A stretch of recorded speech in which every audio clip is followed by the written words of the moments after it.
दोस्तों यह कहानी 17 साल के ऋषभ की है जो कि दिवाली की छुट्टी मनाने के लिए अपने मौसी के घर जा रहा था। ऋषभ का परिवार उसके मौसी के गांव में घुसा ही था कि ऋषभ को बहुत तेज प्यास लगी और उसके पापा ने साइड की एक दुकान पर गाड़ी रोक दी। तभी ऋषभ के पापा को कुछ लोगों की भीड़ दिखी। वह वहाँ आसपास खड़े कुछ लोगों से पूछने लगे कि भीड़ क्यों लगी हुई है।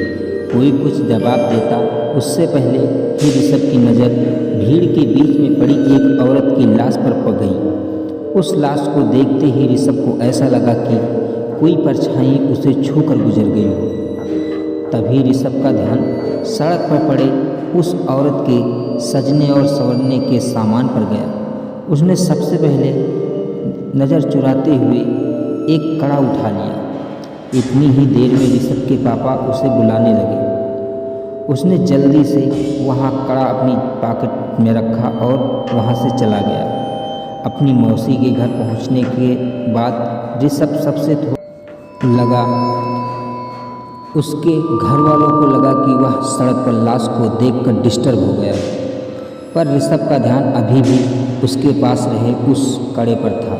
वह अपने कमरे में शीशे के सामने उस कड़े को पहनकर देखता और मुस्कुराता रहता।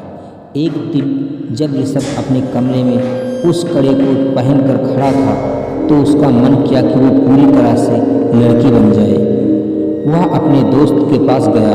उसने सजने संवरने का सामान मांगने लगा। फिर ऋषभ अपनी मौसी के कमरे में गया और वहाँ से उसकी साड़ी और लिपस्टिक उठा लाया। वह तैयार हो गया। तभी उसके पापा उसके कमरे में आ गए। ऋषभ को देखते ही उसे खूब डांटने लगे और ऋषभ ने रोते हुए कहा कि मैं लड़की बनना चाहता हूँ। यह सुनकर उसके पापा बेहद गुस्सा में आ गए और उसे बुरी तरह से पीटने लगे। उसका कमरा बंद करके वहाँ से चले गए। ऋषभ अपने कमरे में बैठकर जोर जोर से सोने लगा। तभी अचानक उसे दीवार पर एक लड़की की परछाई नजर आई।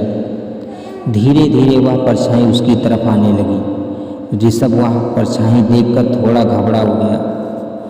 कमरे का दरवाज़ा जोर जोर से पीटने लगा, पर किसी ने दरवाज़ा नहीं खोला। उसने मुड़कर देखा तो वहाँ कोई नहीं था। फिर उसके बेड के नीचे एक अजीब सी आवाज़ आने लगी, माना कोई ऋषभ को पुकार रहा हो। ऋषभ ने जैसे ही बेड के नीचे देखा तो वहाँ एक औरत की लाश पड़ी थी।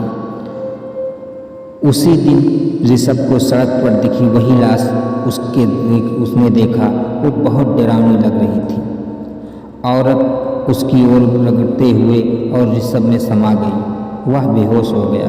अगले दिन ऋषभ अजीब बर्ताव से करने लगा। अपनी मौसी की साड़ी पहनकर नाचता रहता था और सजता संवरता रहता था। सबसे बोलता था कि मेरा नाम कविता है, कविता है। वह जोर जोर से चिल्लाता और सारा घर सर पर उठा लेता था। कभी किसी कोने में दुबक कर बैठ जाता और डरा डरा सा सहमा सहमा हुआ रोता रहता। एक दिन रोते रोते उसने अपनी माँ से कहा कि वह कविता है और उसे हर जगह शैतान नजर आते हैं, उसे आकर मार देंगे। उसने कहा उन शैतानों के पैर उल्टे, दांत खून से सने हुए हैं और लंबे लंबे नाखून हैं जिनमें वो उन पर हमला करना चाहता है। ऋषभ की हालत दिन प्रतिदिन खराब होती गई, लेकिन वह रोज कविता बनकर सजता संवरता और अपना कमरा बंद करके नाचता रहता। उसके घर वालों को समझ नहीं पा रहे थे कि उसके साथ क्या हो रहा है। आप ये कविता कह रहे हैं? ऋषभ के पापा मदद के लिए पड़ोस में पूछने लगे। पता करने के बाद उसे मालूम पड़ा कि वह लाश जो उन्होंने उस दिन सड़क पर देखी थी वो किसी और की नहीं बल्कि कविता की थी। कविता एक दिन लड़के से प्यार करती थी। वो दोनों एक दूसरे से शादी करना चाहते थे, लेकिन कविता के घर वालों को ये मंजूर नहीं था। उनके लिए ऐसा करना बहुत बड़ा पाप था और गांव में हो रही बदनामी की वजह से उन्होंने कविता को सबके सामने मौत के घाट उतार दिया था। यह बात सुनकर ऋषभ के पापा के रोंगटे खड़े हो गए। उन्हें ऋषभ के साथ अपने बर्ताव के लिए बहुत पछतावा हुआ। उन्हें समझ में आ गया था कि उनके बेटे ऋषभ के शरीर में कविता की आत्मा घुस गई है। वह जल्द से पूरी बात बताने के लिए घर के लिए निकले, लेकिन तब तक बहुत देर हो चुकी थी। ऋषभ उस दिन भी अपना कमरा बंद करके नाच रहा था। तभी उसे लगा कि उसके दरवाजे पर शैतान उसे मारने के लिए आ गया है। वही शैतान जिनके पैर, उल्टे दांत, नाखून और लंबे लंबे बाल थे।